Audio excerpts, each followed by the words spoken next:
sini Jawat pakai bajunya juga ada Cap Doa Restu. Oh iya. Makanya kan kenapa versi Cap Doa Restu Narasi apa yang mau diangkat ya di narasinya sana tuh ya? yang berkoploria. itu seru. Tapi kenapa mengangkatnya ke sana sedangkan di pemain lain itu mereka bernarasi dengan modern, Cantik-cantik, elegan, romantis. ya kan? Kenapa Cap Doa Restu? Tapi ini unik sih. unik memang. Ya. Gimik yang menarik. Cap Doa Restu ya. Jadi si kaos nih tadi tuh sebenarnya ini kaos bisa dibeli di ada di Sablonnya juga memang Tokopedia. gak bagus-bagus amat. Ini kayak bendera gangster juga. Justru sablonnya kita bikin biasa aja. Tapi menarik gitu. Ini yang menarik. Jadi tadinya gue mau pakai kaos putih tapi ternyata gue lihat podcastnya Fusi semua sama File, wah semuanya hitam nih. Gue kalau pakai putih udah ini kuning ini putih.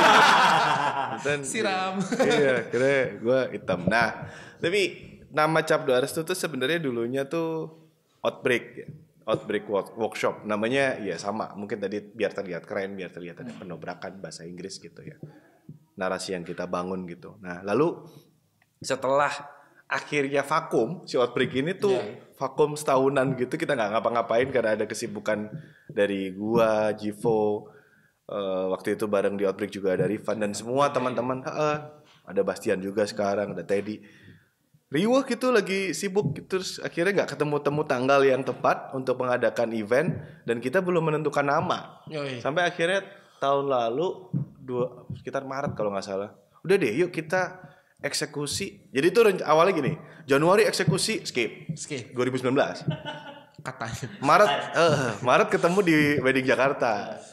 Di hotel kita ngobrol, wah kita ganti brand aja nih. Sekarang kan mendingan kita bikin yang lebih fun, yang lebih kita banget, tapi nggak terlalu jauh dari wedding, jauh dari pernikahan.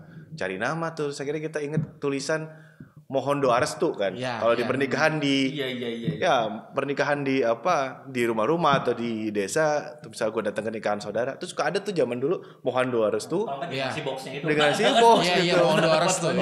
Dengan warna pink atau kuning hijau gitu.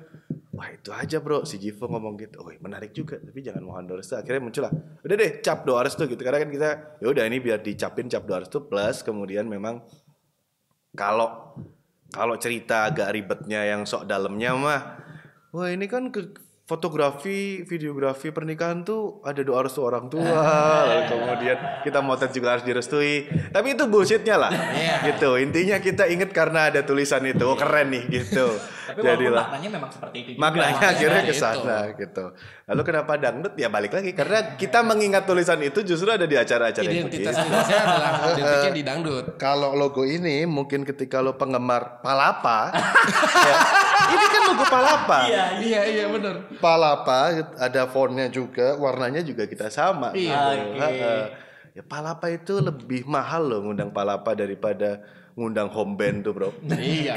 Edan loh. Iya benar.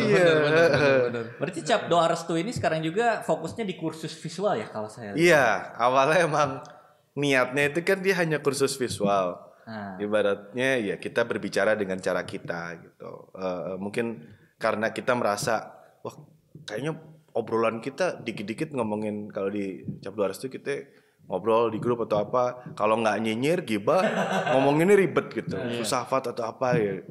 Kayak harus dibikin ringan nih. Akhirnya pas kita bikin event yang kemarin di Bandung, di Batu, di Malang. Di Malang ya. Ya dikasih acara dangdut. Suasananya kita bikin ringan gitu. Meskipun pecah banget DJ-nya terakhir. Meskipun materinya mungkin ini banyak yang menunggu sifatnya teknis ya, kita teknisnya langsung ada praktik tapi konsepnya lebih ke udah deh habis lu mikir berat selama 2 hari gua kasih lu dangdut deh gitu. Goyang deh di situ. Gitu, tapi dia jaim jogetnya loh. Gitu. Jogetnya jaim. Mungkin Nggak lepas. Bisa dimasukin ya cuplikan Jawat lagi joget. Itu kan saya joget dalam pengaruh ini kan, dalam pengaruh suasana ya. Indomie ya. Tuanya orang tua. Jadi jogetnya gini. Ya kan memang sebenarnya kan ini kan Cap Doa Restu orang tua. Iya. Orang tua dong, ya kan. Jadi tidak bisa lepas. Sekali diulang tetap ulala ya. Dari situ, nah kemudian kemarin pandemi, awalnya mau bikin offline sekitar akhir tahun, terus kayaknya udah deh di skip aja gitu. Offline-nya Pas pandemi itu kita nggak berpikir akan membuat online akan live akan sekian lama gitu. Pokoknya mikirnya bikin apa ya? Akhirnya udah bikin live, udah bikin live. Kita turut mengundang itulah dengan formatnya yang begitu gitu. Terus ada sapa pendengar juga aneh-aneh lah pokoknya. Habis itu kemudian turun lagi pas bikin Pondok Visual Ramadan udah makin absurd aja sebenarnya kan Ini gitu. namanya Pondok Visual. Terus logonya juga kayak logo gitu lah. Karena mungkin ini gini, gue cerita sama bokapnya Nyonya, mertua gue. Dia melihat narasi-narasinya Jawa tuh, ini ingatan bapak zaman dulu motret. Gue baru tahu mertua gue adalah fotografer ternyata. Oh ya. Iya. Nunggu lagi aja ya Sempet Pak. ketemu di mana ya gue? Ada. Zaman Jadi memang narasi-narasi kayak tadi tuh memang mengingatkan kembali pada masanya. Cuman ke anak muda sekarang mungkin perlu jadi deposit of knowledge. Yes. Jadi ini ya lu berbahasa Indonesia lah pada masanya itu mungkin jadi vintage loh. Jadi vintage kan gitu. Dengan kayak tadi pondok visual, ya narasi-narasi yang Indonesia banget. Yang sebenarnya dasar literasinya orang-orang zaman dulu juga mungkin ya warnanya. kayak mungkin kan saya para pendengar. Para pendengar. Iya kan? Kita mikirnya gitu Pak, maksudnya mungkin kaitannya di sini ada yang sertifikasi, literasi dan apresiasi gitu ya di satu tulisan di kolase sini. Itu juga konteksnya sama sebenarnya dalam kita berkegiatan baik di Cap 200 tuh gitu kita tuh mikirnya kayak kalau mau nge-reference ke satu hal sekalian gitu bongkar abis literasinya, kenapa dia bernada begitu, misalnya RRI ini apa ya. Jadi ketika kita muncul dengan konsep yang ini sifatnya bisa mocking, mengejek gitu karena memang kita kulik dulu sebuletan ini nggak cuma ngambil permukaannya doang as a gimmick gitu kita bantai ini dalam begini nih ternyata suaranya begini sampai misalnya ada satu ini ya si Teddy itu kan ya hidup di era itu gitu ya, terus dia ngasih satu gambar yang bagi kita menarik banget. Ada orang mainan perkutut gitu terus kita mau masukin akhirnya kita lebih milih gambarnya Basuki sebenarnya yang ada di Sidul gitu ya. Sidul ya. Nah, jadi kenapa kemudian Cap 200 ada Sidul, kemudian juga mainin iklan Thermorex dan segala macam gitu ya. Bagi kita karena ya itu dan kalau lo sekarang lihat sound zaman itu kan lebih raw ya. Benar. Iya betul. Lebih raw gitu dan Asli. Dan kalau lo lihat storytellingnya filmnya Sidul kan nggak main-main itu. Benar. One shotnya teknisnya juga edan dibandingkan dengan tontonan yang sekarang gitu. Benar. Gitu tontonan yang misalnya looknya terlihat gagah tapi dalamnya bagi kita kok tidak sekuat luarnya gitu atau kemudian yang luarnya ringan dalamnya juga kayak misalnya sinetron gitu. Begitu udah balikin ke tahun itu tapi dibikin barbar aja sekalian. Gitu. Apa memang ini memang jadinya sebenarnya ada runutannya nggak? Jawot kemarin bercerita banyak kalau di acaranya File tentang sejarah pernikahan. Terus Cap 200 Red White sendiri base campnya di pasar tradisional, pasar bagus sih tapi ya di Bandung ya. Menarik itu menarik ketika gue datang ke sana ngopi bareng Jawot waktu itu pagi-pagi. Memang suasananya lain. Itu gue bayarin kan. Enggak. Gue nanya juga dong kenapa kepikiran gitu buat apa ya tempatnya si Red White apa entah tempat diskusi atau eksibisi atau apa di pasar Cihapit gitu. Sedangkan kalau yang saya lihat ya teman-teman kayak di Ruko misalkan atau sewa rumah komplek perumahan yang Gimik mewah juga gitu kan ada di pasar Cihapit gitu. Iya. Karena tengah kota dan murah aja. Apa ya?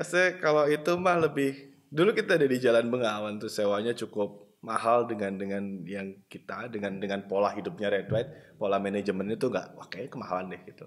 Terus kemudian kita mikir pindah dan sebenarnya gue udah nongkrong dulu di tempatnya Om Bayu tuh lama di kopi Cihapit itu gitu. Bikin kegiatan segala macam, tapi masih kepisah yang Red White di mana apa Cihapit di mana gitu. Nah sambil jalan kemudian gue mikir kayaknya kalau kita gabungin menarik deh, brek gitu digabungin gitu. Iya teman-teman di Red White sempet yang bener lu gitu. Lu mau jualan jin. Kayak gitu.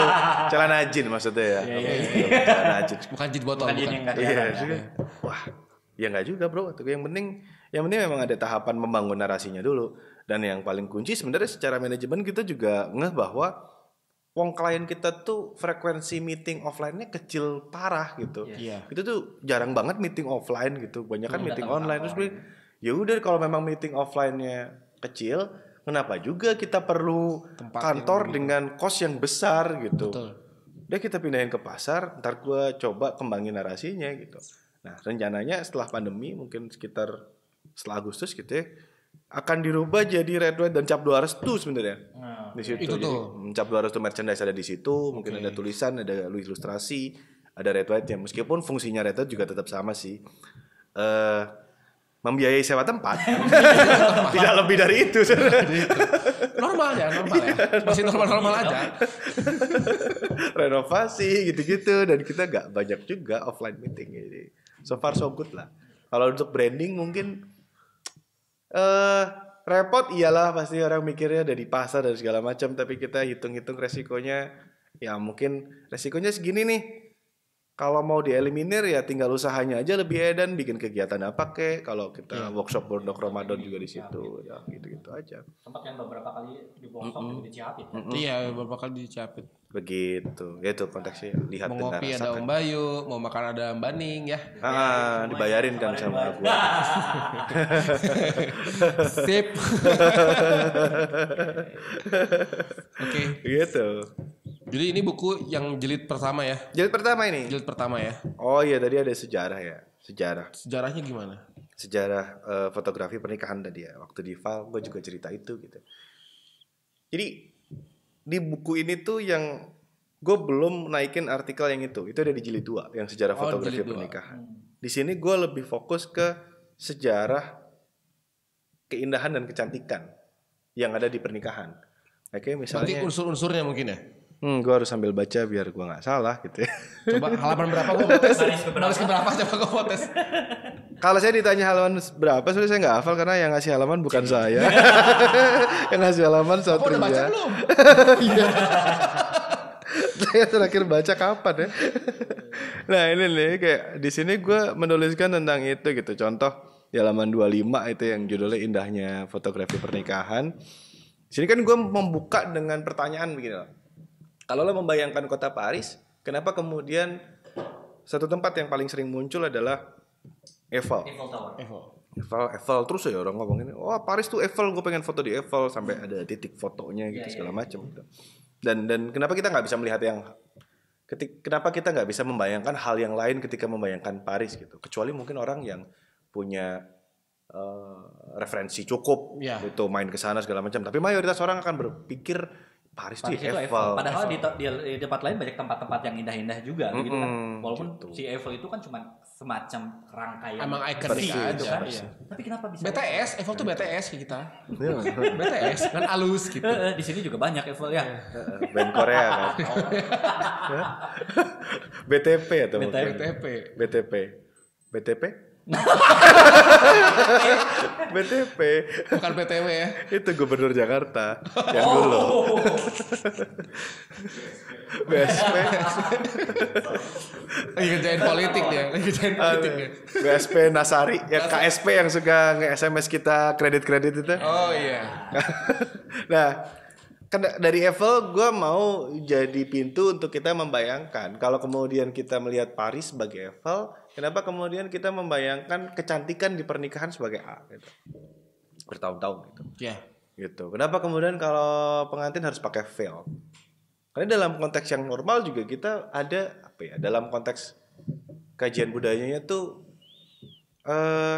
lu apa yang lu makan gitu ya. Terus yang kemudian yang kedua yang paling kunci, informasi hari ini tuh implode, meledak ke dalam, bukan meledaknya ke lu disikat informasi, akhirnya lu tenggelam, lu terbenam, lu kelelep di informasi yang lu punya, dan akhirnya lu paralyzed, lumpuh.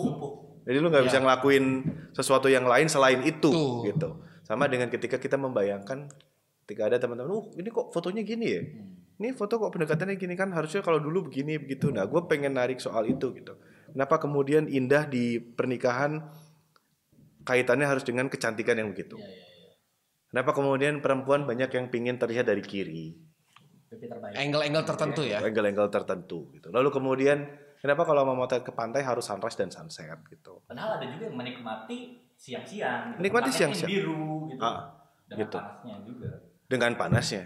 Tapi kalau dia punya feeling yang mungkin lagi happy atau lagi sedih, hari itu pantai buat dia indah banget meskipun panas belentrang gitu ya. Itu bisa menjadi suatu keindahan alternatif. Yap. Nah, yang mainstream begitu, ada yang alternatif gitu, kayak lu mainstream SD gambarnya gunung kembar segala macam. Nah di pernikahan gimana gitu ya? Gue ada beberapa yang gue catat, misalnya soal Moi Indie, ada kultur melukiskan Indonesia dengan indah gitu. Nah akhirnya ke fotografi pun kita punya kecenderungan ketika menempatkan dia di alam maka harus terlihat indah gitu. Betul. Indah dalam konteks Moi Indie kalau dalam catatan gue gitu ya. Terlihat naturalnya Indonesia tuh harus pakai kebaya. Betul. Harus, Indonesia banget. Temen kalau lo zaman-zaman ngikutin FN ada foto yang Ray of Light ya. FN itu fotografer. Fotografer.net tuh loh. Dengan bambu-bambu, pohon bambu-bambu. Sudah anak main ayam ya. Itu. Sudah matahari yang bocor. Formatnya seperti format lukisan kan, realis gitu dan suasananya mau indie dalam konteks itu gitu. Nah, dalam pernikahan gimana? Ya gue catat misalnya soal budaya busana. Lalu kemudian pola salon-salon gitu. Kemudian yang menarik lagi soal kenapa sih mungkin yang paling ini ya.